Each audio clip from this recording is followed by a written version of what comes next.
شما میتونید بدون مراجعه به عکاسی فقط با کمک دوربین تلفن همراه خودتون عکس بیومتریک بگیرید و برای تکمیل پرونده برای ما بفرستید.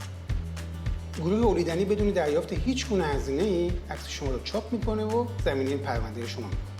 برای گرفتن عکس مناسب جهت ارائه به دفاتر اسناد رسمی یا همون نوتر و ادارات دولتی در ترکیه با توجه به راهنمای زیر عکس خودتون رو بگیرین و برای ما ارسال کنید. راهنمای گرفتن عکس بیومتریک: پشت به دیوار وایسین، دقت کنید که منبع نوری در پشت سر شما نباشه. دقت کنید نباید وسایلی مثل عینک، گوشواره و چیزهای مشابه در عکس استفاده کنید. دقت کنید موهای شما نباید بخش‌هایی از صورت یا گوش‌های شما رو بپوشونه و هر دو لایه گوش شما به یک اندازه در عکس مشخص باشه. فلش گوشی خود رو روشن کنید. در حالی که دوربین را روبروی خود قرار دادین و مستقیما به دوربین نگاه می‌کنید، عکس بگیرید.